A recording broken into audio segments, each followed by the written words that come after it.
31 दिसंबर यानी कि इस साल का आखिरी दिन और इस 2023 में बिहार से लेकर देश की सियासत में नरेंद्र मोदी और मुख्यमंत्री नीतीश कुमार का नाम सबसे आगे रहा।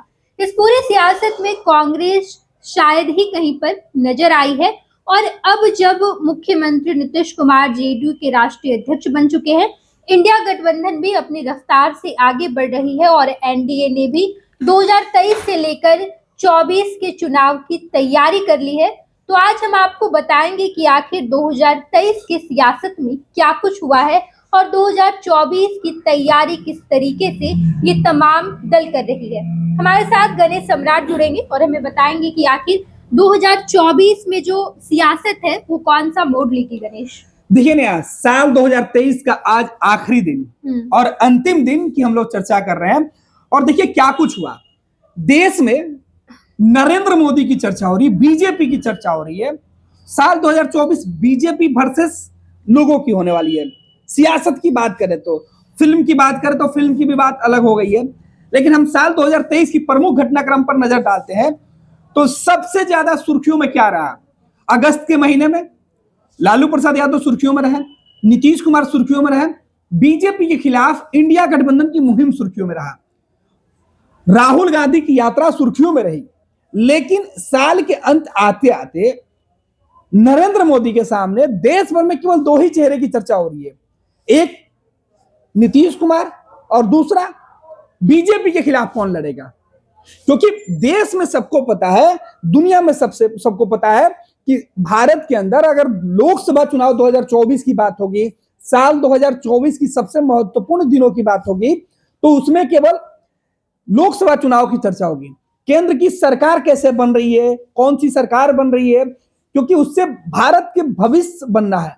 साल 2024 भारत के भविष्य के लिए काफी अहम है। बिल्कुल बिल्कुल गणेश, 2023 में इंडिया गठबंधन की शुरुआत हुई है। नीतीश कुमार ने इस मुहिम की शुरुआत की। एनडीए भी अपनी रफ्तार से आगे बढ़ रहा है। 2024 के शुरुआती दौर में ही शुरू हो जाएगा, लोकसभा चुनाव होना है। 2023 तक अमूमन सब पार्टी ने तैयारी कर ली है कि किस तरीके से लोकसभा चुनाव लड़े जाएंगे। लेकिन अभी आज जब आखिरी दिन है 2023 का, जेडीयू इस मुकाम पर है कि उसे अभी ढेरों तैयारी करनी है 2024 के लोकसभा चुनाव के लिए, क्योंकि जेडीयू जिस पोजीशन पर है अभी, ललन सिंह ने इस्तीफा दे दिया है। नीतीश कुमार अब सबसे मुलाकात करेंगे जैसे ही जेडीयू के राष्ट्रीय अध्यक्ष बने हैं।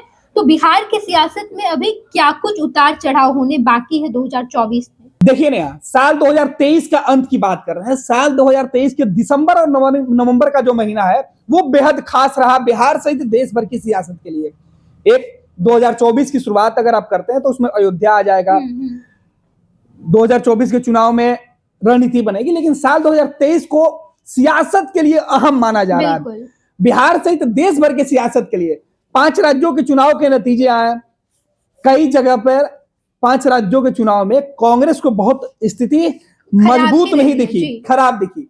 इसके पहले देश में बीजेपी के खिलाफ लोगों के मन में जो गुस्सा था वो दिखा। मणिपुर के अंदर जो घटना घटी उसकी चर्चा हुई। कहीं ना कहीं भारत जोड़ो यात्रा भी चर्चा में रही। राहुल गांधी की यात्रा चर्चा के लिए बड़ा अहम रहा है। चर्चा यात्रा में रही, वही बात हम करें। संसद के अंदर इस बार ऐसे कुछ हुआ कि पहली बार 150 से ज्यादा के आसपास सांसद लोकसभा से बाहर, राज्यसभा से बाहर फेंक दिए गए। कई मायने में अहम रहा। लेकिन सोचिए कि 2023 का आखिरी वक्त, जिस वक्त हम चर्चा कर रहे हैं, ये कैसे देश की सियासत को गर्मा के रखा है। मौसम का मिजाज बदला हुआ है, कुहासे हैं, आप ठंड की शुरुआत कह सकते हैं कि बड़े पैमाने पर हम लोग के कपड़ा भी ठंड वाला है, और बारिश की तरह बाहर में जो फुहारा है वो निकल रहा है, ये वो उसकी बूंदे हैं। जमीन पर ठंडक तो है लेकिन सियासत काफी गर्म है। वही चीज, तो सियासत में जो अलाव जल रहा है ना, उसकी जो आग निकल रही, लपटें निकल रही है, वो दोनों घड़ा को गर्माहट दे रही है। देखिए, गठबंधन के अंदर और गठबंधन के बाहर जो लोग बीजेपी गठबंधन, एनडीए गठबंधन के साथ है, उनके मन में भी संशय है, और जो इंडिया गठबंधन में है उनके मन में भी संशय है। अब देखिए कि नीतीश कुमार अंत में किस तरीके के फैसले लेते हैं। ललन सिंह जेडीयू के राष्ट्रीय अध्यक्ष पद से इस्तीफा देते हैं, नीतीश कुमार उस पद को वापस ग्रहण करते हैं, और जब वो आते हैं तो भव्य तैयारी। नीतीश कुमार के 2023 के बयानों को अगर देख लें तो 2023 में नीतीश कुमार के बयान बिल्कुल। देश भर में सबसे अहम रहा है बिहार की मतलब सियासत। नरेंद्र मोदी जैसे व्यक्ति नीतीश कुमार के बयानों को लेकर देश भर में चर्चा करते रहे और बुरा नहीं मानिए। और ये बात सबको पता है कि नीतीश कुमार का वो बयान 5 राज्यों में हुए चुनाव के नतीजे कांग्रेस के खिलाफ बदलने के लिए, कांग्रेस के खिलाफ लोगों के मन बदलने के लिए, क्योंकि कांग्रेस की लहर थी मध्य प्रदेश राजस्थान में, तो बीजेपी के खिलाफ लोगों के मन में गुस्सा था छत्तीसगढ़ के अंदर। लेकिन नीतीश कुमार की बातें बोल बोलकर नरेंद्र मोदी ऐसी गारंटी दे दिए कि लोगों ने कांग्रेस को छोड़ दिया और नीतीश का गुस्सा वहां ईवीएम पर दिखाया। बिल्कुल बिल्कुल। क्योंकि नीतीश का बयान महिलाओं को लेकर जिस तरीके से था, बहुत सही कहा आपने गणेश, क्योंकि विधानसभा और विधान परिषद का मुख्यमंत्री नीतीश कुमार का वो बयान भूला नहीं जा सकता है और मुझे लगता है इतिहास में दर्ज किया जाएगा जब किसी राज्य के मुखिया महिलाओं को लेकर एग्जैक्टली महिलाओं को लेकर के इतनी ऊंची बातें करते नजर आए हैं।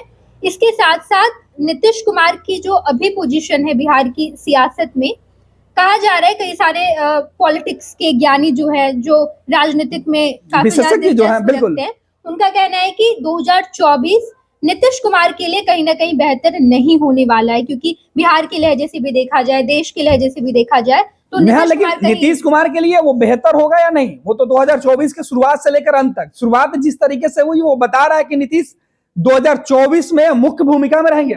साल 2024 नीतीश कुमार के इर्द गिर्द घूमते हुए निकलेगा। शुरुआती के तो 6 महीने जो है लोकसभा चुनाव के पहले, वो नीतीश के बगैर तो संभव ही नहीं है।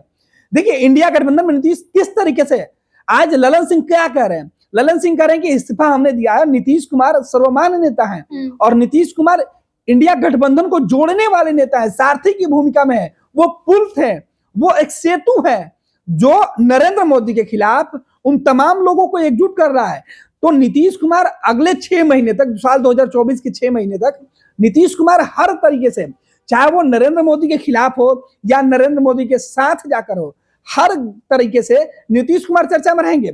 लालू प्रसाद यादव, तेजस्वी यादव, राष्ट्रीय जनता दल बिहार में, उत्तर प्रदेश में अखिलेश यादव और समाजवादी पार्टी की बात कर ले, बहुजन समाज पार्टी की बात कर ले, या अन्य राज्यों में जहां कांग्रेस है, अगर उनकी बात करें तो कांग्रेस और नीतीश कुमार बिल्कुल एक दूसरे के धुरी पर घूमते हुए दिखेंगे, क्योंकि हाल के सिनेरियो में नीतीश कुमार इतनी जल्दी पलटने वाले नहीं है।